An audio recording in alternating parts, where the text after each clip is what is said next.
Hi guys, welcome back to my YouTube channel that is Swapna's Tutorial. So ನೀವೇನೋ ನನ್ನ ಚಾನಲ್ಗೆ subscribe ಆಗಿಲ್ಲ ಅಂದರೆ ಪ್ಲೀಸ್ ಸಬ್ಸ್ಕ್ರೈಬ್ ಆಗಿ ವಿಡಿಯೋಸ್ನ ಲೈಕ್ ಮಾಡಿ ಶೇರ್ ಮಾಡಿ ಹಾಗೆ ಕಮೆಂಟ್ ಮಾಡಿ. ಸೊ ಇವತ್ತು ನಾನು ಮಾಡ್ತಿರೋ ಸಬ್ಜೆಕ್ಟ್ ಯಾವುದು ಅಂದರೆ 6th BComನ ಮ್ಯಾನೇಜ್ಮೆಂಟ್ ಅಕೌಂಟಿಂಗ್ ಅನ್ನೋ ಒಂದು ಸಬ್ಜೆಕ್ಟ್ನ ಎಕ್ಸ್ಪ್ಲೇನ್ ಮಾಡ್ತಿದ್ದೀನಿ. ಸೊ ಅದರಲ್ಲಿ ಚಾಪ್ಟರ್ 3 ಬಂದು ಕ್ಯಾಶ್ ಫ್ಲೋ ಸ್ಟೇಟ್ಮೆಂಟ್ ಅಂತ ಹೇಳಿ, ಓಕೆನಾ. ಸೊ ಕ್ಯಾಶ್ ಫ್ಲೋ ಸ್ಟೇಟ್ಮೆಂಟಲ್ಲಿ ನಾನು already part 1 to 4 already upload ಮಾಡಿದ್ದೀನಿ.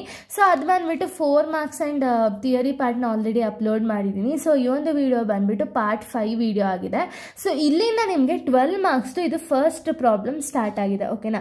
12 ಮಾರ್ಕ್ಸ್ ಫಸ್ಟ್ ಪ್ರಾಬ್ಲಮ್ನ ನಾನು ಈ ಒಂದು ವಿಡಿಯೋದಲ್ಲಿ ಎಕ್ಸ್ಪ್ಲೇನ್ ಮಾಡ್ತಿದ್ದೀನಿ. ಸೊ ಇಲ್ಲಿ 12 ಮಾರ್ಕ್ಸ್ನ ನೀವು ಯಾವ ರೀತಿ ಮಾಡಬೇಕು ಅಂತ ಈ ಒಂದು ವಿಡಿಯೋದಲ್ಲಿ ನಿಮಗೆ ಗೊತ್ತಾಗುತ್ತೆ, ಓಕೆನಾ. ಸೊ ಇವಾಗ ನೀವು ನೋಡೋದಾದರೆ 12 ಮಾರ್ಕ್ಸ್ ಬಂದುಬಿಟ್ಟು 2017 ಪೇಪರಲ್ಲಿ ಕೇಳಿದ್ದಾರೆ. ಏನು ಅಂದರೆ ಇಲ್ಲಿ ನೋಡಿ, ಇಲ್ಲಿ ಕ್ವಶನ್ ಕೊಟ್ಟಿದ್ದಾರೆ ಗೊತ್ತಾ, ಇದು 2017 ಪೇಪರು. ಸೊ 2017 ಪೇಪರಲ್ಲಿ ಈ ಒಂದು ಕ್ವಶನ್ನ ಕೊಟ್ಟಿದ್ದಾರೆ, ಅದು 10th ಕ್ವಶನು. ಇದು ಬಂದುಬಿಟ್ಟು 12 ಮಾರ್ಕ್ಸಿಗೆ ಕೇಳಿರುವಂಥ ಒಂದು ಕ್ವಶನು. ಸೊ ಇಲ್ಲಿ ನಿಮಗೊಂದು ಬ್ಯಾಲೆನ್ಸ್ ಶೀಟ್ನ ಕೊಟ್ಟಿದ್ದಾರೆ. ಸೊ ನೋಡಿ, ನಾವು ಕ್ವಶನ್ನ ಓದೋದಾದರೆ, following are the balance sheet of Shravanth company limited as on 31st 2016 and 17 ಅಂತ ಹೇಳಿ ಒಂದು ಬ್ಯಾಲೆನ್ಸ್ ಶೀಟ್ ಕೊಟ್ಟಿದ್ದಾರೆ, ಶ್ರವಂತ್ ಅನ್ನೋ ಒಂದು ಕಂಪನಿ ಡೀಟೇಲ್ಸು. ಸೊ ಇಲ್ಲಿ ಲ್ಯಾಬಿಲಿಟೀಸ್ ರುಪೀಸು ಮತ್ತು ಅಸೆಟ್ಸ್ ರುಪೀಸ್ ಅಂತ ಹೇಳಿ ಕೊಟ್ಟಿದ್ದಾರೆ. 2016 and 17 ಇನ್ಫಾರ್ಮೇಷನ್ನ ಕೊಟ್ಟಿದ್ದಾರೆ. ಸೊ ಇದನ್ನು ನೀವು ನೋಡೋಕ್ಕಿಂತ ಮುಂಚೆ ಫಸ್ಟ್ ನೀವು ಅಡಿಷ್ನಲ್ ಇನ್ಫಾರ್ಮೇಷನ್ಸ್ನ ನೋಡಬೇಕಾಗುತ್ತೆ. ಬಿಕಾಸ್ ಅಡಿಷ್ನಲ್ ಇನ್ಫಾರ್ಮೇಷನ್ನ ನೀವು ನೋಡಿದ್ರೆ ನಿಮಗೆ ಯಾವುದು ಇಲ್ಲಿ ನೀವು 12 ಮಾರ್ಕ್ಸ್ಗೆ ಹೇಳೋದಾದರೆ ನೀವು ಲೆಡ್ಜರ್ ಅಕೌಂಟ್ಸ್ನ ಕಂಪಲ್ಸರಿ ಪ್ರಿಪೇರ್ ಮಾಡಲೇಬೇಕು, ಓಕೆನಾ. ಸೊ ಕಂಪಲ್ಸರಿ ಯಾವುದೆಲ್ಲ ಪ್ರಿಪೇರ್ ಮಾಡ್ಬೋದು ಅಂದರೆ ನೀವು ಎಲ್ಲ ಲೆಡ್ಜರ್ ಅಕೌಂಟ್ಸ್ನ ಪ್ರಿಪೇರ್ ಮಾಡ್ಬೋದು, ಏನೂ ಇಶ್ಯೂ ಇಲ್ಲ, ಓಕೆನಾ.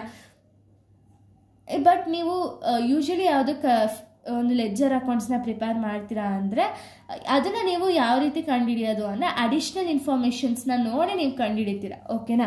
ಸೊ ಅಡಿಷ್ನಲ್ ಇನ್ಫಾರ್ಮೇಷನ್ಸ್ನ ನೋಡೋದಾದರೆ investment casting ₹4,000 was sold during the year 2017 for ₹4,250 ಅಂತ ಹೇಳಿ ಕೊಟ್ಟಿದ್ದಾರೆ. ಅಂದರೆ ಇಲ್ಲಿ ಇನ್ವೆಸ್ಟ್ಮೆಂಟ್ ಲೆಡ್ಜರ್ ಅಕೌಂಟ್ನ ಮಾಡ್ತೀರಾ. ಯಾಕೆ ಅಂದರೆ ಇನ್ವೆಸ್ಟ್ಮೆಂಟ್ ಬಂದು ₹4,000 ಬೆಳೆ ಬಾಳುವಂಥ ಒಂದು ಇನ್ವೆಸ್ಟ್ಮೆಂಟ್ಸ್ನ 4,250ಗೆ ಮಾರಿದ್ದಾರೆ. ಅಂದರೆ ಪ್ರಾಫಿಟ್ ಆಗಿದೆಯಾ ಲಾಸ್ ಆಗಿದೆಯಾ? ಪ್ರಾಫಿಟ್ ಅಲ್ವಾ. ಪ್ರಾಫಿಟ್ ಎಷ್ಟಾಗಿದೆ? ₹250 ಪ್ರಾಫಿಟ್ ಆಗಿದೆ. ಯಾಕೆ? 4,000 ಇದ್ದಿದ್ದು 4,250ಗೆ ಸೇಲ್ ಮಾಡಿದ್ರೆ 250 ಪ್ರಾಫಿಟ್ ಅಲ್ವಾ. ಅದನ್ನು ಬ್ಯಾಲೆನ್ಸ್ ಶೀಟ್ ಅಂದರೆ ಲೆಡ್ಜರ್ ಅಕೌಂಟಲ್ಲಿ ನೀವು ತೋರಿಸ್ಬೇಕಾಗುತ್ತೆ, ಓಕೆನಾ. Next, provision for taxation made during the year 2017 ₹4,500. So ಇಲ್ಲಿ ನಿಮಗೆ ಮೇಡ್ ಅನ್ನೋ ವರ್ಡ್ ತುಂಬ ಇಂಪಾರ್ಟೆಂಟ್ ಆಗುತ್ತೆ. ಸೊ ಇಲ್ಲಿ ಮೇಡ್ ಇದೆಯಾ ಇಲ್ಲ ಬೇರೆ ಯಾವ್ದಾದ್ರು ವರ್ಡ್ ಇದೆಯಾ ಅಂತ ಹೇಳಿ ನೋಡಬೇಕಾಗುತ್ತೆ. ಸೊ ಮೇಡ್ ಇದ್ರೆ ಏನಾಗುತ್ತೆ ಅಂದರೆ ನಿಮಗೆ 4,500 ಏನಾಗುತ್ತೆ ಅಂದರೆ ಇದು ಅಡ್ಜಸ್ಟೆಡ್ P&L ಅಕೌಂಟ್ಗೆ ಹೋಗುತ್ತೆ, ಓಕೆನಾ. ಫಸ್ಟ್ ನೀವು ಓಪನಿಂಗ್ ಬ್ಯಾಲೆನ್ಸ್ ಕ್ಲೋಸಿಂಗ್ ಬ್ಯಾಲೆನ್ಸ್ನ ತಗೊಳ್ತೀರಾ ಪ್ರಾವಿಷನ್ ಫಾರ್ ಟ್ಯಾಕ್ಸೇಷನ್ದು. ಸೊ ಅದನ್ನು ತಗೊಂಡ್ಮೇಲೆ ಇದನ್ನು ನೀವು ಅಡ್ಜಸ್ಟೆಡ್ P&L ಅಕೌಂಟ್ ಅಂತ ಹೇಳಿ ಕನ್ಸಿಡರ್ ಮಾಡ್ತೀರಾ. ಮೇಡ್ ಇದ್ರೆ adjusted P&L account. IT paid ಅಂತ ಇದ್ದರೆ ಅದು ಬಂದುಬಿಟ್ಟು IT ಪೇಯ್ಡ್ ಅಂಡರ್ ಹೋಗುತ್ತೆ. ಬಟ್ ಇದು ಮೇಡ್ ಅಂದರ ರೀಸನ್ ಇದೆ, ಬೇರೆ ಥರ ಅಡ್ಜಸ್ಟ್ಮೆಂಟ್ ಆಗುತ್ತೆ, ಓಕೆನಾ. ಇದು ನಾನು ಹೇಳ್ಕೊಡ್ತೀನಿ ಯಾವ ರೀತಿ ಲೆಡ್ಜರ್ ಅಕೌಂಟ್ಸ್ನ ಮಾಡೋದು ಅಂತ ಹೇಳಿ. Next, during the year 2017 a part of fixed asset costing ₹5,000 was sold for ₹6,000, depreciation ₹500. ಅಂದರೆ ಇಲ್ಲಿ ಒಂದು ಅಸೆಟ್ ಇದೆ, ಎಷ್ಟು ರೂಪಾಯಿ ಬೆಲೆ ಬಾಳುತ್ತೆ ಅಂದರೆ ಅದು ಬಂದುಬಿಟ್ಟು 5,000, ಅದನ್ನು ಸೇಲ್ ಮಾಡಿರೋದು ₹6,000 ಆ್ಯಂಡ್ ಡಿಪ್ರಿಸಿಯೇಷನ್ ಬಂದು 500 ಅಂತ ಹೇಳಿದ್ದಾರೆ. ಇದಕ್ಕೂ ಲೆಡ್ಜರ್ ಅಕೌಂಟ್ನ ನೀವು ಪ್ರಿಪೇರ್ ಮಾಡಬೇಕಾಗುತ್ತೆ. Next, dividend pay during the year 20,000 ಅಂತ ಹೇಳಿ ಕೊಟ್ಟಿದ್ದಾರೆ. ಸೊ ಈ ಡಿವಿಡೆಂಡ್ನ ನೀವು ಎಷ್ಟು ಪೇ ಮಾಡಿದ್ದಾರೆ ಅಂತ ಹೇಳಿದ್ದಾರೆ, ಓಕೆನಾ. ₹20,000 ಡಿವಿಡೆಂಡ್ನ ಪೇ ಮಾಡಿದ್ದಾರೆ ಅಂತ ಹೇಳಿದ್ದಾರೆ. ಸೊ ಇದನ್ನು ನೀವು ಫಸ್ಟ್ ಸ್ಟೆಪ್ಪಲ್ಲಿ ನಾನ್ ಆಪರೇಟಿಂಗ್ ಎಕ್ಸ್ಪೆನ್ಸಸ್ ಅಂಡರ್ ತಗೊಳ್ತೀರಾ ಅಷ್ಟೇ, ಓಕೆನಾ. ಸೊ ಇಲ್ಲಿ ನಿಮ್ಗೆ ಹೇಳಿರೋದೇನು, ಬರೀ ಕ್ಯಾಶ್ ಫ್ಲೋ ಸ್ಟೇಟ್ಮೆಂಟ್ನ ಪ್ರಿಪೇರ್ ಮಾಡಿ ಅಂತ ಹೇಳಿದ್ದಾರೆ. ಇಲ್ಲಿ ಬರೀ ನೀವು ಫಸ್ಟ್ ಸ್ಟೆಪ್ನ ಮಾತ್ರ ಪ್ರಿಪೇರ್ ಮಾಡಬೇಕಾಗುತ್ತೆ. ಸೊ ಇಲ್ಲಿ up to first step and last up to full final ಸ್ಟೆಪ್ಸ್ವರೆಗೂ ಇರುತ್ತೆ, ಓಕೆನಾ. ಸೊ ಇದನ್ನು ನೀವು ತೊಗೊಳ್ಳೋದು ಎಲ್ಲಿ ಅಂದರೆ ಫಸ್ಟ್ ಸ್ಟೆಪ್ಪಲ್ಲಿ ನೀವು ಇದನ್ನು ತೊಗೊಳ್ತೀರಾ, ಓಕೆನಾ. ಸೊ ಇವಾಗ ನಾವು ಡೈರೆಕ್ಟ್ ಆನ್ಸರ್ನ ಸ್ಟಾರ್ಟ್ ಮಾಡೋದಾದರೆ ಫಸ್ಟ್ ನಾವೇನು ಮಾಡಬೇಕು ಅಂದರೆ ಲೆಡ್ಜರ್ ಎಂಟ್ರೀಸ್ನ ಪಾಸ್ ಮಾಡಲೇಬೇಕು. ಸೊ ಲೆಡ್ಜರ್ ಎಂಟ್ರೀಸ್ ಬಂದುಬಿಟ್ಟು ಇಲ್ಲಿ ನಾನು ಆಗಲೇ ಹೇಳಿದಂಗೆ 3 ಲೆಡ್ಜರ್ ಎಂಟ್ರೀಸ್ನ ಕೇಳಿದ್ದಾರೆ. ಫಸ್ಟ್ ಒನ್ ಯಾವುದು ಅಂದರೆ ಇನ್ವೆಸ್ಟ್ಮೆಂಟ್. ಸೊ ಇನ್ವೆಸ್ಟ್ಮೆಂಟ್ ಲೆಡ್ಜರ್ ಅಕೌಂಟ್ನ ನಾವು ಮಾಡಬೇಕಾಗುತ್ತೆ. ಲೆಡ್ಜರ್ ಅಕೌಂಟ್ ಫಾರ್ಮ್ಯಾಟ್ ಹಾಕ್ತೀರಾ, ಪರ್ಟಿಕ್ಯುಲರ್ಸ್ ರುಪೀಸ್ ಅಂತ ಹೇಳಿ. ಸೊ ನೆಕ್ಸ್ಟ್ ನೀವು ಸ್ಟೆಪ್ ಏನು ಮಾಡಬೇಕು ಅಂದರೆ ಲೆಡ್ಜರ್ ಅಕೌಂಟ್ ಇನ್ವೆಸ್ಟ್ಮೆಂಟ್ ಅಲ್ವಾ. ಸೊ ಇನ್ವೆಸ್ಟ್ಮೆಂಟ್ನ ತಗೊಳ್ತೀರಾ. ಇನ್ವೆಸ್ಟ್ಮೆಂಟಲ್ಲಿ ಓಪನಿಂಗ್ ಬ್ಯಾಲೆನ್ಸ್ ಎಷ್ಟು, ಕ್ಲೋಸಿಂಗ್ ಬ್ಯಾಲೆನ್ಸ್ ಎಷ್ಟು ಅಂತ ಹೇಳಿ ನೋಡ್ತೀರಾ. ಓಪನಿಂಗ್ ಬ್ಯಾಲೆನ್ಸ್ ಬಂದು 25,000, ಕ್ಲೋಸಿಂಗ್ ಬಂದು 30,000 ಅಲ್ವಾ. ಓಪನಿಂಗ್ ಬ್ಯಾಲೆನ್ಸ್ ಅಂದರೆ ಇನ್ವೆಸ್ಟ್ಮೆಂಟ್ ಅಸೆಟ್ಸ್ಗೆಲ್ಲ ಏನಾಗುತ್ತೆ ಅಂದರೆ ಓಪನಿಂಗ್ ಬ್ಯಾಲೆನ್ಸ್ ಬಂದುಬಿಟ್ಟು ಡೆಬಿಟ್ ಸೈಡಲ್ಲಿರುತ್ತೆ ಆ್ಯಂಡ್ ಕ್ಲೋಸಿಂಗ್ ಬ್ಯಾಲೆನ್ಸ್ ಬಂದು ಕ್ರೆಡಿಟ್ ಸೈಡ್. ಸೊ ಡೆಬಿಟ್ ಯಾವುದು ಕ್ರೆಡಿಟ್ ಯಾವುದು ಅಂದರೆ ಒಬ್ರು ಕೇಳಿದ್ರಿ. ಸೊ ಡೆಬಿಟ್ ಅಂದರೆ ಈ ಸೈಡ್ ಬರುತ್ತೆ, ಕ್ರೆಡಿಟ್ ಅಂದರೆ ಈ ಸೈಡ್ ಬರುತ್ತೆ. ಓಕೆನಾ. ಸೊ ಇಲ್ಲಿ ಡೆಬಿಟ್ ಸೈಡ್ ನೀವು ನೋಡಿದರೆ ಫಸ್ಟು ಓಪನಿಂಗ್ ಬ್ಯಾಲೆನ್ಸ್ನ ತೊಗೊಳ್ತೀರಾ 25,000 ಆ್ಯಸ್ ಇಟ್ ಈಸ್ 25,000ನ ಹಾಕ್ತೀರಾ. ಇನ್ನು ಕ್ಲೋಸಿಂಗ್ ಬ್ಯಾಲೆನ್ಸ್ ಅದ್ರ ಕೆಳಗಡೆನೇ ತೊಗೋಬೇಕಾಗುತ್ತೆ, ಆಪೋಸಿಟ್ ಈ ಸೈಡ್ ತೊಗೊಳ್ತೀರಾ. ಕ್ಲೋಸಿಂಗ್ ಬ್ಯಾಲೆನ್ಸ್ ಬಂದು 30,000 ರೂಪೀಸ್ನ ಹಾಕ್ತೀರಾ. ಇದಾದಮೇಲೆ ನೀವು ಇಂಪಾರ್ಟೆಂಟ್ ಸ್ಟೆಪ್ಸ್ ಏನು ಅಂದರೆ ಅಸೆಟ್ ಬಂದುಬಿಟ್ಟು 4,000 ಇರೋದು 4,250 ರೂಪಾಯಿಗೆ ಮಾರಿದ್ದಾರೆ. ಅಂದರೆ ಸೇಲ್ ಆಗಿರೋದು ಎಷ್ಟು ರೂಪಾಯಿಗೆ 4,250 ಅಲ್ವಾ. ಸೊ ಸೇಲ್ ಆಗಿರೋದು ನೀವು ಬ್ಯಾಂಕ್ ಅಕೌಂಟ್ ಅಥವಾ ಸೇಲ್ಸ್ ಅಂತ ಹಾಕಿ ಕ್ರೆಡಿಟ್ ಸೈಡ್ನ ಮೆನ್ಷನ್ ಮಾಡ್ತೀರಾ. ಸೇಲ್ಸ್ ಎಷ್ಟಕ್ಕಾಗಿರೋದು 4,250. ಇದನ್ನು ಪ್ರಾಫಿಟ್ ಆಗಿರೋದನ್ನ ಯಾವ ಸೈಡ್ ತೊಗೊಳ್ತೀರಾ, ಡೆಬಿಟ್ ಸೈಡಲ್ಲಿ ತೊಗೊಳ್ತೀರಾ. ಪ್ರಾಫಿಟ್ ಎಷ್ಟಾಗಿದೆ 4,000 ಮೈನಸ್ 4,250ನ ಮಾಡಿದರೆ 250 ರೂಪಾಯಿ ಪ್ರಾಫಿಟ್ ಬರುತ್ತೆ. ಓಕೆನಾ. ಇಷ್ಟೇ ಡೀಟೇಲ್ಸ್ ನಮಗೆ ಕೊಟ್ಟಿರೋದು. ಫಸ್ಟು ಇರೋ ಅಸೆಟ್ ವ್ಯಾಲ್ಯೂ ಎಷ್ಟು ಅಂದರೆ 25,000 ಆ್ಯಂಡ್ 30,000. ಅದರ ವ್ಯಾಲ್ಯೂ ಎಷ್ಟಿತ್ತು 4,000 ಇದ್ದಿದ್ದು 4,250 ರೂಪಾಯಿಗೆ ಸೇಲ್ ಆಗಿದೆ. ಪ್ರಾಫಿಟ್ ಎಷ್ಟು ಬಂದಿದೆ 4,000 ಮೈನಸ್ 4,250 ಮಾಡಿದಾಗ ನಿಮಗೆ 250 ರೂಪೀಸ್ ಬ್ಯಾಲೆನ್ಸ್ ಬಂದಿದೆ. ಓಕೆನಾ. ಇಷ್ಟೇ ನಿಮಗೆ ಡೀಟೇಲ್ಸ್ ಕೊಟ್ಟಿರೋದು. ಇವಾಗ ಏನು ಮಾಡ್ತೀರಾ ಅಂದರೆ ಡೆಬಿಟು ಕ್ರೆಡಿಟು ಎರಡಲ್ಲಿ ಯಾವ್ದು ಹೈಯೆಸ್ಟ್ ಇದೆಯೋ ಅದನ್ನು ಔಟರ್ ಕಾಲಮ್ ಬರೀತೀರಾ. ಸೊ ಕ್ರೆಡಿಟ್ ಸೈಡೇ ಹೈಯೆಸ್ಟ್ ಇರೋದು, ಅದಕ್ಕೆ 34,250 34,215 ಬರೀತೀರಾ. ಸೊ ಈ 34,250ಇಂದ 25,000 ಮೈನಸ್ 250 ಇವೆರಡೂ ಮೈನಸ್ ಮಾಡಿದಾಗ ನಿಮಗೆ 9,000 ರೂಪೀಸ್ ಆನ್ಸರ್ ಬರುತ್ತೆ. ಆ 9,000ನ ನೀವೇನು ಮಾಡಬೇಕು ಅಂದರೆ ಡೆಬಿಟ್ ಸೈಡ್ ಏನಾದ್ರು ಆನ್ಸರ್ ಬಂತು ಅಂದರೆ ಪರ್ಚೇಸ್ ಅಂತ ಹೇಳಿ ಕನ್ಸಿಡರ್ ಮಾಡ್ತೀರಾ. ಅದೇ ಕ್ರೆಡಿಟ್ ಸೈಡ್ ಏನಾದ್ರು ಬಂತು ಅಂತ ಸೇಲ್ಸ್ ಅಂತ ಹೇಳಿ ಕನ್ಸಿಡರ್ ಮಾಡ್ತೀರಾ. ಸೇಲ್ಸ್ ಇತ್ತು ಅಂದಾಗ ಡೆಪ್ರಿಸಿಯೇಷನ್ ಅಂತ ಹೇಳಿ ಕನ್ಸಿಡರ್ ಮಾಡ್ತೀರಾ. ಸೇಲ್ಸ್ ಇಲ್ಲ ಅಂದಾಗ ಡೆಪ್ರಿಸಿಯೇಷನ್ನ ಕನ್ಸಿಡರ್ ಸೇಲ್ಸ್ ಇದ್ದಾಗ ನಿಮಗೆ ಮತ್ತೆ ಬ್ಯಾಲೆನ್ಸ್ ಈ ಸೈಡ್ ಬಂತು ಅಂದರೆ ಆವಾಗ ಡೆಪ್ರಿಸಿಯೇಷನ್ ಅಂತ ಹೇಳಿ ಕನ್ಸಿಡರ್ ಮಾಡ್ತೀರಾ. ಓಕೆನಾ. ಇಲ್ಲ ಅಂದರೆ ಸೇಲ್ಸ್ ಅಂತಲೇ ಹೇಳಿ ಕನ್ಸಿಡರ್ ಮಾಡ್ತೀರಾ. ಡೆಪ್ರಿಸಿಯೇಷನ್ ಇದ್ದರೆ ಸೇಲ್ಸ್ ಅಂತ ಕನ್ಸಿಡರ್ ಮಾಡ್ತೀರಾ. ಈ ಸೈಡ್ ಬ್ಯಾಲೆನ್ಸ್ ಬಂದರೆ ಪರ್ಚೇಸ್ ಅಂತ ಹೇಳಿ ಕನ್ಸಿಡರ್ ಮಾಡ್ತೀರಾ. 9,000 ರೂಪೀಸ್ ಪರ್ಚೇಸ್ ಆಗಿದೆ. ಓಕೆನಾ. ನೆಕ್ಸ್ಟ್ ನಿಮ್ಗೆ ಏನು ಕೊಟ್ಟಿದ್ದಾರೆ, ಪ್ರಾವಿಷನ್ ಫಾರ್ ಟ್ಯಾಕ್ಸೇಷನ್ ಮೇಡ್ ಅಂತ ಹೇಳಿ ಕೊಟ್ಟಿದ್ದಾರೆ. ಸೊ ಅದು ಲೆಡ್ಜರ್ ಅಕೌಂಟ್ನ ಕ್ರಿಯೇಟ್ ಮಾಡಬೇಕು. ಪ್ರಾವಿಷನ್ ಫಾರ್ ಟ್ಯಾಕ್ಸೇಷನ್ ಇಲ್ಲೂ ಕೂಡ ಫಸ್ಟ್ ನೀವು ಪ್ರಾವಿಷನ್ ಫಾರ್ ಟ್ಯಾಕ್ಸೇಷನ್ಗೆ ಓಪನಿಂಗ್ ಬ್ಯಾಲೆನ್ಸ್ ಕ್ಲೋಸಿಂಗ್ ಬ್ಯಾಲೆನ್ಸ್ನ ಬರೀತೀರಾ. ಓಪನಿಂಗ್ ಬ್ಯಾಲೆನ್ಸ್ ಎಷ್ಟು 37,000. ಸೊ ನೋಡಿ ಇಲ್ಲಿ ನಿಮಗೆ ನಾನು ಆಗಲೇ ಹೇಳ್ದಂಗೆ ಅಸೆಟ್ಸ್ಗಳಿಗೆಲ್ಲ ಓಪನಿಂಗ್ ಬ್ಯಾಲೆನ್ಸ್ ಬಂದು ಡೆಬಿಟ್ ಸೈಡ್ ಬರುತ್ತೆ. ಅದೇ ಲಯಬಿಲಿಟೀಸ್ಗೆಲ್ಲ ಓಪನಿಂಗ್ ಬ್ಯಾಲೆನ್ಸ್ ಬಂದು ಕ್ರೆಡಿಟ್ ಸೈಡ್ ಬರುತ್ತೆ. ಓಕೆನಾ. ಕ್ರೆಡಿಟ್ ಸೈಡ್ ಬ್ಯಾಲೆನ್ಸ್ ಎಷ್ಟು 37,500. ಇನ್ನು ಕ್ಲೋಸಿಂಗ್ ಬ್ಯಾಲೆನ್ಸ್ ಎಷ್ಟು 5,000 ರೂಪೀಸ್ ಕ್ಲೋಸಿಂಗ್ ಬ್ಯಾಲೆನ್ಸು. ಓಕೆನಾ. ಇವೆರಡು ಬರೀತೀರಾ. ಇದಾದಮೇಲೆ ನೀವು ಇಲ್ಲೇ ಕೇಳಿಸ್ಕೋಬೇಕಾಗಿರೋದು ಏನು ಅಂದರೆ ಮೇಡ್ ಅಂತ ಹೇಳಿ ಕೊಟ್ಟಿದ್ದಾರೆ. ಮೇಡ್ ಅಂತ ಇದ್ದರೆ ನೀವು ಈ ಸೈಡ್ ಬರೀತೀರಾ, ಅಂದರೆ ಕ್ರೆಡಿಟ್ ಸೈಡ್ ಬರೀತೀರಾ. ಅಡ್ಜಸ್ಟೆಡ್ P&L ಅಕೌಂಟ್ ಅಂತ ಹಾಕಿ ಏನು ಅಮೌಂಟ್ ಇದೆಯೋ ಆ ಅಮೌಂಟ್ ಹಾಕ್ತೀರಾ. ಅದೇ ಈ ಜಾಗದಲ್ಲಿ ಪೇಯ್ಡ್ ಅಂತ ಇದ್ದಿದ್ರೆ ಡೆಬಿಟ್ ಸೈಡ್ ಬರೀತಿದ್ರಿ, IT ಪೇಯ್ಡ್ ಅಂತ ಹಾಕಿ ಇಲ್ಲಿ ಏನು ಅಮೌಂಟ್ ಇತ್ತೋ ಅದೇ ಅಮೌಂಟ್ನ ಹಾಕಬೇಕಾಗಿತ್ತು. ಓಕೆನಾ. ಇಲ್ಲಿ ಮೇಡ್ ಅನ್ನೋ ರೀಸನಿಂದ ಅಡ್ಜಸ್ಟೆಡ್ P&L ಅಕೌಂಟ್ ಅಂತ ಹಾಕಿ 4,500ನ ಹಾಕ್ತೀರಾ. ಸೊ ಇದಾದಮೇಲೆ ಇಷ್ಟೇ ಇರೋದು ಡೀಟೇಲ್ಸ್. ಓಕೆನಾ. ಇದು IT ಪೇಯ್ಡ್ ಇಲ್ಲ. ಓಕೆನಾ. ಇಷ್ಟೇ ಡೀಟೇಲ್ಸ್ ಇರೋದು. ಇವೆರಡಲ್ಲಿ ಹೈಯೆಸ್ಟ್ ಯಾವುದಿರೋದು ಕ್ರೆಡಿಟ್ ಸೈಡ್ ಅಲ್ವಾ. ಸೊ ಕ್ರೆಡಿಟ್ ಸೈಡ್ ಟೋಟಲ್ ಮಾಡಿದಾಗ 42,000 ಬರುತ್ತೆ. ಅದನ್ನು ಈ ಸೈಡು ಹಾಕ್ತೀರಾ. 42,000ನ ಬ್ಯಾಲೆನ್ಸ್ ಕ್ಯಾರಿಡೌನ್ನ ಮೈನಸ್ ಮಾಡಿದ್ರೆ ರಿಮೈನಿಂಗ್ ಬಂದುಬಿಟ್ಟು 37,000.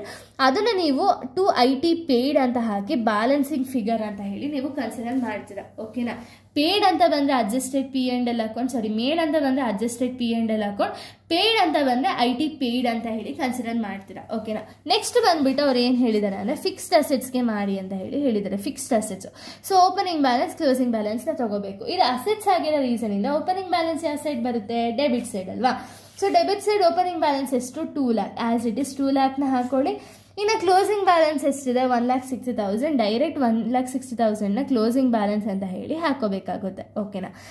ಇದಾದಮೇಲೆ ಅವ್ರು ಏನು ಹೇಳ್ತಿರೋದು ಅಂದರೆ a part of fixed assets costing ₹5,000 sold for 6,000 ಅಂತ ಹೇಳಿದ್ದಾರೆ. ಸೇಲ್ ಆಗಿರೋದು ಎಷ್ಟು 6,000 ರೂಪಾಯಿಗಲ್ವಾ. ಬ್ಯಾಂಕ್ ಅಂತ ಹಾಕಿ ಸೇಲ್ ಅಂತ ಹೇಳಿ ಡೈರೆಕ್ಟಾಗಿ ಹಾಕಿ 6,000 ರೂಪೀಸ್ ಅಂತ ಹೇಳಿ ಕನ್ಸಿಡರ್ ಮಾಡ್ತೀರಾ. ಇನ್ನು ನಿಮಗೆ ಡಿಪ್ರಿಸಿಯೇಷನ್ ಕೊಟ್ಟಿದ್ದಾರೆ 500 ರೂಪೀಸ್. ಡೆಪ್ರಿಸಿಯೇಷನ್ನು ಕೂಡ ನೀವು ಕ್ರೆಡಿಟ್ ಸೈಡ್ ಹಾಕ್ತೀರಾ. ಪ್ರಾಫಿಟ್ ಬಂದರೆ ಮಾತ್ರ ಡೆಬಿಟ್ ಸೈಡು, ಅಸೆಟ್ಸಲ್ಲಿ ಇಲ್ಲಾಂದರೆ ಕ್ರೆಡಿಟ್ ಸೈಡ್ ಹಾಕಬೇಕಾಗುತ್ತೆ. ಡೆಪ್ರಿಸಿಯೇಷನ್ ಬಂದು 500 ಆ್ಯಸ್ ಇಟ್ ಈಸ್ ಹಾಕೊಳ್ತೀರಾ. ಇನ್ನು ನಿಮಗೆ ಸೇಲ್ ಆಗಿರೋದು ಎಷ್ಟು ರೂಪಾಯಿಗೆ 5,000 ರೂಪಾಯಿ. ಬಟ್ ಅಮೌಂಟ್ ಎಷ್ಟು 5,000 ವರ್ತ್ ರುಪೀಸ್ನ 6,000 ಸೇಲ್ ಮಾಡಿರೋದು. ಸೊ 6,000 ಮೈನಸ್ 5,000 ಮಾಡಿದ್ರೆ ಪ್ರಾಫಿಟ್ ಎಷ್ಟು ಬರುತ್ತೆ 1,000. ಇದನ್ನು ಡೆಬಿಟ್ ಸೈಡ್ ಹಾಕೊಳ್ತೀರಾ. ಪ್ರಾಫಿಟ್ ಎಲ್ಲ ಡೆಬಿಟ್ ಸೈಡು, ಎಕ್ಸ್ಪೆನ್ಸಸ್ ಎಲ್ಲ ಕ್ರೆಡಿಟ್ ಸೈಡು. ಓಕೆನಾ, ಇಷ್ಟೇ ನಿಮಗೆ ಡೀಟೇಲ್ಸ್ ಕೊಟ್ಟಿರೋದು. ಇವಾಗ ಬ್ಯಾಲೆನ್ಸ್ ಮಾಡಿದ್ರೆ ಡೆಬಿಟ್ ಸೈಡ್ ಹೈಯೆಸ್ಟ್ ಬರುತ್ತೆ 2,01,000 ರೂಪೀಸ್ ಬರುತ್ತೆ. ಈಗ 2,01,000 ಇಷ್ಟನ್ನು ನೀವು ಮೈನಸ್ ಮಾಡಿದ್ರಿ ಅಂದರೆ ರಿಮೈನಿಂಗ್ ಆನ್ಸರ್ ಬಂದು 34,500.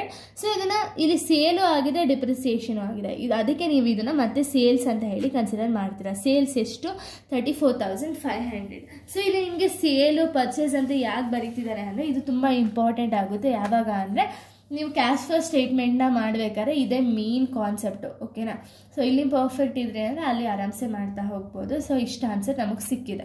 ಓಕೆನಾ, ಇದಾದಮೇಲೆ ನೀವು ಕ್ಯಾಶ್ ಫ್ಲೋ ಸ್ಟೇಟ್ಮೆಂಟ್ನ ಪ್ರಿಪೇರ್ ಮಾಡಬೇಕಾಗುತ್ತೆ.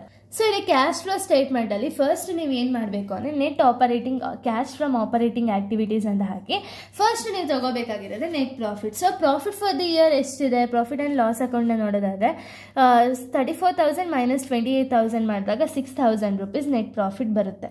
ಇದಕ್ಕೆ ನೀವೇನು ಮಾಡಬೇಕು ಅಂದರೆ ಎಕ್ಸ್ಪೆನ್ಸಸ್ನೆಲ್ಲ ಆ್ಯಡ್ ಮಾಡ್ತೀರಾ. ಸೊ ಯಾವುದೆಲ್ಲ ಎಕ್ಸ್ಪೆನ್ಸಸ್ ಬರುತ್ತೆ ಅಂದರೆ depreciation, general reserves, P&L account. So P&L account ಇಲ್ಲಿ ಪ್ರಾಫಿಟಿಗೆ ತೊಗೊಳ್ತೀರಾ, ಅದಕ್ಕೆ ಇಗ್ನೋರ್ ಮಾಡ್ತೀರಾ. ಟ್ಯಾಕ್ಸು, ಡಿವಿಡೆಂಡ್ ಪೇಯ್ಡ್ ಇದೆಲ್ಲ ತೊಗೊಳ್ತಾ ಹೋಗ್ತೀರಾ. ಓಕೆನಾ, ಸೊ ಇಲ್ಲಿ ಡಿಪ್ರಿಸಿಯೇಷನ್ ಆಫ್ ಫಿಕ್ಸ್ಡ್ ಅಸೆಟ್ಸ್. ಇದು ಫಿಕ್ಸ್ಡ್ ಅಸೆಟ್ಸ್ ಎಲ್ಲಿದೆ ಡಿಪ್ರಿಸಿಯೇಷನು ಅಂದರೆ ನೀವು ಲೆಡ್ಜರ್ ಅಕೌಂಟ್ನ ಪ್ರಿಪೇರ್ ಮಾಡಿರ್ತೀರಾ ಗೊತ್ತಾ. ಲೆಡ್ಜರ್ ಅಕೌಂಟಲ್ಲಿ ಡಿಪ್ರಿಸಿಯೇಷನ್ ಎಲ್ಲರೂ ಇದೆಯಾ ಅಂತ ಹೇಳಿ ನೋಡಬೇಕು. ಸೊ ನೋಡಿ, ಇನ್ವೆಸ್ಟ್ಮೆಂಟಲ್ಲಿ ಎಲ್ಲರೂ ಡಿಪ್ರಿಸಿಯೇಷನ್ ಇದೆಯಾ, ಇಲ್ಲ. ಈ ಒಂದು ಪ್ರಾವಿಷನ್ ಫಾರ್ ಟ್ಯಾಕ್ಸಲ್ಲಿ ಡಿಪ್ರಿಸಿಯೇಷನ್ ಇದೆಯಾ, ಇಲ್ಲ. ಫಿಕ್ಸ್ಡ್ ಅಸೆಟ್ಸಲ್ಲಿ ಡಿಪ್ರಿಸಿಯೇಷನ್ ಇದೆಯಾ, ಹೌದು. ಎಷ್ಟಿದೆ 500 ರೂಪೀಸ್ ಅಲ್ವಾ. ಈ 500ನ ನಾನ್ ಆಪರೇಟಿಂಗ್ ಎಕ್ಸ್ಪೆನ್ಸಸ್ ಅಂಡರಲ್ಲಿ ಆ್ಯಡ್ ಮಾಡಬೇಕು. ಓಕೆನಾ, ಈ ಥರ ಡಿಪ್ರಿಸಿಯೇಷನ್ ಯಾವ್ದಾರು ಇತ್ತು ಅಂದರೆ ಆ್ಯಡ್ ಮಾಡ್ತೀರಾ. So depreciation of fixed assets 500 rupees add ಮಾಡ್ತೀರಾ. ಇನ್ನು ನೀವೇನು ಮಾಡಬೇಕು ಅಂದರೆ ಲ್ಯಾಬಿಲಿಟಿ ಸೈಡ್ ಬರ್ತೀರಾ. ಲ್ಯಾಬಿಲಿಟೀಸಲ್ಲಿ ಶೇರ್ ಕ್ಯಾಪಿಟಲ್ನ ಇದನ್ನು ಥರ್ಡ್ ಸ್ಟೆಪ್ಪಲ್ಲಿ ತೊಗೊಳ್ತೀವಿ. ಇಲ್ಲಿ ಜನರಲ್ ರಿಸರ್ವ್ಸ್ನ ತೊಗೊಳ್ತೀವಿ. 1,50,000 ಇದ್ದಿದ್ದು 1,55,000 ಆಗಿದೆ ಅಂದರೆ ಇನ್ಕ್ರೀಸ್ ಆಗಿದೆ ತಾನೆ 5,000 ರೂಪೀಸ್, ಅದನ್ನು ಬರೀತೀರಾ. ನೆಕ್ಸ್ಟ್ ಪ್ರಾವಿಷನ್ ಫಾರ್ ಟ್ಯಾಕ್ಸೇಷನ್ ಬಂದುಬಿಟ್ಟು ಪ್ರಾವಿಷನ್ ಫಾರ್ ಟ್ಯಾಕ್ಸೇಷನ್ ಇಲ್ಲಿ ಏನು ಕೊಟ್ಟಿಲ್ಲ. ಇದನ್ನು ಹೇಗೆ ತೊಗೊಂಡ್ರಿ ಅಂದರೆ ಕ್ವಶನಲ್ಲಿ ಏನಾದ್ರು ಅಡ್ಜಸ್ಟೆಡ್ P&L ಅಕೌಂಟ್ ಇತ್ತು ಲೆಡ್ಜರ್ ಎಂಟ್ರೀಸಲ್ಲಿ ಅಂದರೆ ಆ ಅಮೌಂಟ್ನ ತೊಗೋಬೇಕು. ಸೊ ಫಸ್ಟ್ ಸ್ಟೆಪ್ಪಲ್ಲೂ ನೀವು ಅಡ್ಜಸ್ಟೆಡ್ P&L ಅಕೌಂಟ್ನ ನೋಡೋಲ್ಲ, ಲಾಸ್ಟ್ ಸ್ಟೆಪ್ಪಲ್ಲೂ ನೋಡೋಲ್ಲ. ಅದು ಬಿಟ್ಟರೆ ನೀವು ಎಲ್ಲಿ ನೋಡ್ತೀರಾ ಅಂದರೆ ಪ್ರಾವಿಷನ್ ಫಾರ್ ಟ್ಯಾಕ್ಸೇಷನಲ್ಲಿ 4,500ನ ನಾವು ಅಡ್ಜಸ್ಟೆಡ್ P&L ಅಕೌಂಟ್ ಹಾಕಿದ್ವಲ್ಲ. ಸೊ ಅದೇ ಅಮೌಂಟ್ನ ನೀವು ಇಲ್ಲಿ ಕನ್ಸಿಡರ್ ಮಾಡ್ತೀರಾ. ಓಕೆನಾ, ಅಡ್ಜಸ್ಟೆಡ್ P&L ಅಕೌಂಟ್ ಅಂತ ಹಾಕಿ 4,500 ರೂಪೀಸ್ನ ಹಾಕ್ತೀರಾ. ಇನ್ನು ರಿಮೈನಿಂಗ್ ಯಾವುದು ಅಂದರೆ ಡಿವಿಡೆಂಟ್ ಏನಾದ್ರು ಪೇ ಆಗಿದ್ದರೆ ಡಿವಿಡೆಂಟ್ 20,000 ಇಲ್ಲಿ ಪೇ ಆಗಿದೆ 20,000ನ ಹಾಕೊಳ್ತೀರಾ. ಇದಾದಮೇಲೆ ಕರೆಂಟ್ ಅಸೆಟ್ಸು, ಕರೆಂಟ್ ಲ್ಯಾಬಿಲಿಟೀಸ್ನ ಡಿಫ್ರೆನ್ಶಿಯೇಟ್ ಮಾಡಬೇಕು. ಓಕೆನಾ, ಇಲ್ಲಿ ಇನ್ವೆಸ್ಟ್ಮೆಂಟು ಫಿಕ್ಸ್ಡ್ ಅಸೆಟ್ಸ್ ಎರಡಿದೆ. ಸೊ ಅದನ್ನು ನೀವೆಲ್ಲೂ ತೊಗೊಳ್ಳಲ್ಲ, ಇವೆರಡು ಫಿಕ್ಸ್ಡ್ ಅಸೆಟ್ಸ್ ಆಗುತ್ತೆ. ಸ್ಟಾಕು ಇವೆಲ್ಲ ಕರೆಂಟ್ ಅಸೆಟ್ಸ್ ಎಲ್ಲ ಇನ್ಕ್ರೀಸ್ ಆಗಿದೆ, ಡಿಕ್ರೀಸ್ ಆಗಿದೆ ನೋಡಬೇಕು. ಸ್ಟಾಕ್ ಏನಾಗಿದೆ, ಡಿಕ್ರೀಸ್ ಆಗಿದೆ. 1,20,000 ಇದ್ದು 1,05,000 ರೂಪೀಸ್ ಆಗಿದೆ. ಡೆಟಾಸ್ ನೀವು ನೋಡೋದಾದರೆ ಇನ್ಕ್ರೀಸ್ ಆಗಿದೆ. ಸೊ ಇನ್ಕ್ರೀಸ್ ಇರೋ ಡೆಟಾಸ್ನ ತೊಗೊಳ್ತೀರಾ. ಇನ್ನು ಬ್ಯಾಂಕ್ನ ನೀವು ಕನ್ಸಿಡರ್ ಮಾಡೋಕ್ಕೆ ಹೋಗಲ್ಲ. ಓಕೆನಾ, ಇವೆರಡು. ಈ ಸೈಡ್ ನೀವು ನೋಡೋದಾದರೆ ಕ್ರೆಡಿಟಾರ್ಸ್ನ ನೋಡ್ತೀರಾ. ಕ್ರೆಡಿಟಾರ್ಸ್ ಏನಿದೆ ಡಿಕ್ರೀಸ್ ಆಗಿದೆ. So decrease in current ಕ್ರೆಡಿಟಾರ್ಸು. ಇನ್ನು ನೆಕ್ಸ್ಟ್ ಏನಿದೆ ಶಾರ್ಟ್ ಟರ್ಮ್ ಲೋನ್ ಇದೆ, ಅದು ಇನ್ಕ್ರೀಸ್ ಆಗಿದೆ. ಇಷ್ಟೇ ಅಲ್ವಾ ನಮ್ಗೆ ಡೀಟೇಲ್ಸ್ ಇರೋದು. ಸೊ ಇವಾಗ ಫಸ್ಟ್ ಡೆಟಾಸ್ ಸ್ಟಾಕ್ ಇದೆಯಲ್ಲ, ಸ್ಟಾಕ್ ಏನಾಗಿದೆ ಇನ್ಕ್ರೀಸ್ ಆಗಿದೆ. ಡಿಕ್ರೀಸ್ ಆಗಿದೆ. ಡಿಕ್ರೀಸ್ ಇನ್ ಕರೆಂಟ್ ಅಸೆಟ್ಸ್ನ ಆ್ಯಡ್ ಮಾಡ್ತೀರಾ. ಆ್ಯಡ್ ಎಷ್ಟು ಸ್ಟಾಕು 15,000. ಸೊ ಇಷ್ಟೇ ಕರೆಂಟ್ ಅಸೆಟ್ ಇರೋದು. ಇನ್ನು ನೆಕ್ಸ್ಟ್ ಬಂದು increase in current liabilities. Current liabilities ಯಾವ್ದಾದ್ರು ಇನ್ಕ್ರೀಸ್ ಆಗಿದೆಯಾ ನೋಡಿ, ಇದೊಂದೇ ಇರೋದು 1,35,000. ಡೈರೆಕ್ಟಾಗಿ ಬರೆಯೋಣ 1,35,000 ಅಂತ ಹೇಳಿ. Next minus increase in current asset. So ಯಾವುದಾದ್ರು ಕರೆಂಟ್ ಅಸೆಟ್ ಇನ್ಕ್ರೀಸ್ ಆಗಿದೆಯಾ, ಡೆಟಾಸ್ ಇನ್ಕ್ರೀಸ್ ಆಗಿದೆ. 1,05,000 ಇದ್ದು 1,22,500 ಆಗಿದೆ, ಇನ್ಕ್ರೀಸ್ ಆಗಿದೆ. ಡೆಟಾಸ್ ಬಂದು 1,22,500 ರೂಪೀಸ್ ಇನ್ಕ್ರೀಸ್ ಆಗಿದೆ. ಓಕೆನಾ, ಅಷ್ಟೇ ಇರೋದು. ಇನ್ನು decrease in current liabilities. Current liabilities ಯಾವ್ದಾದ್ರು ಡಿಕ್ರೀಸ್ ಆಗಿದೆಯಾ, ಹೌದು.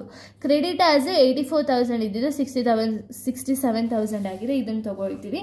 ಸೊ ಇಷ್ಟೇ ಇರೋದು ನಿಮ್ಗೆ ಇನ್ಕ್ರೀಸ್ ಆ್ಯಂಡ್ ಡಿಕ್ರೀಸು. ಓಕೆನಾ, ಇದಾದಮೇಲೆ ನೀವು ಮೈನಸ್ ನಾನ್ ಆಪರೇಟಿಂಗ್ ಇನ್ಕಮ್ಸ್ನ ತೊಗೊಳ್ತೀರಾ.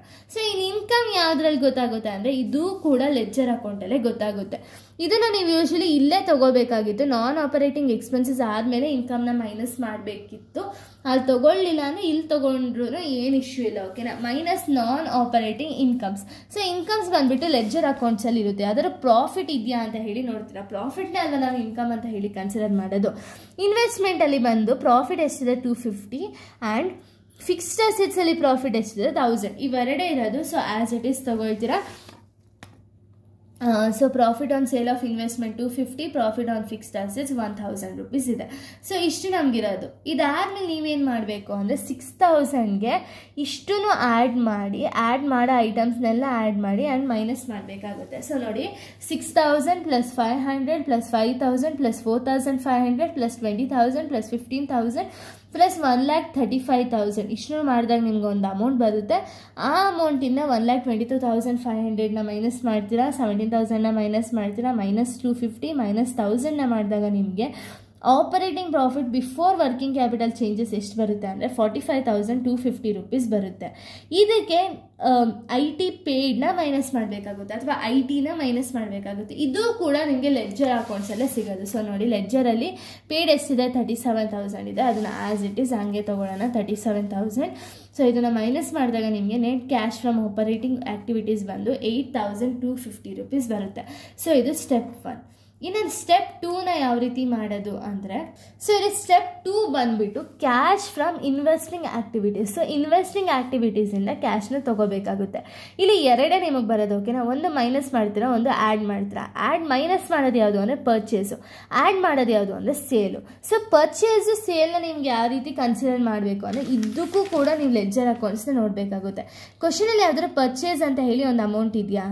ಸೊ ಇನ್ವೆಸ್ಟ್ಮೆಂಟ್ನ ನೀವು ನೋಡೋದಾದ್ರೆ ಬ್ಯಾಂಕ್ ಅಕೌಂಟ್ ಅಂತ ಹಾಕಿ ಬ್ರ್ಯಾಕೆಟಲ್ಲಿ ಪರ್ಚೇಸ್ ಹಾಕಿದ್ದೀವಿ. ಎಷ್ಟು 9,000 rupees. ಅದು ಬಿಟ್ಟು ಬೇರೆ ಯಾವುದು ಪರ್ಚೇಸ್ ಇಲ್ಲ ಅಲ್ಲ. So 9,000 rupees as it is ತೊಗೊಳ್ತೀರಾ. ಬಟ್ ಇನ್ನು ಪರ್ಚೇಸ್ನ ಮೈನಸ್ ಮಾಡೋ ರೀಸನಿಂದ -9,000 rupees ತೊಗೊಳ್ತೀರಾ. ಸೇಲ್ಸ್ನ ಆ್ಯಡ್ ಮಾಡ್ತೀರಾ. ಯಾವುದೆಲ್ಲ ಸೇಲ್ ಮಾಡಿದ್ದೀರಾ ಅಂದರೆ ಒಂದು 4,250, ನೆಕ್ಸ್ಟ್ ಬಂದುಬಿಟ್ಟು 6,000 + 34,500 ಇಷ್ಟನ್ನು ಆ್ಯಡ್ ಮಾಡಿದಾಗ 44,750 ಬರುತ್ತೆ, ಓಕೆನಾ. ಸೊ ಇವಾಗ ನೀವೇನು ಮಾಡ್ತೀರಾ ಅಂದರೆ 44,750 -9,000ನ ಮಾಡಿದಾಗ ಕ್ಯಾಶ್ ಫ್ರಮ್ ಇನ್ವೆಸ್ಟಿಂಗ್ ಆ್ಯಕ್ಟಿವಿಟೀಸ್ ಬಂದು 35,750 rupees ಬರುತ್ತೆ, ಓಕೆನಾ.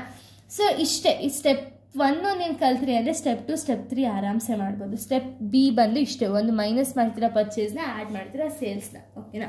ಇನ್ನು ಸ್ಟೆಪ್ 3 ಬಂದುಬಿಟ್ಟು ಕ್ಯಾಶ್ ಫ್ರಮ್ ಫಿನಾನ್ಸಿಂಗ್ ಆ್ಯಕ್ಟಿವಿಟೀಸ್.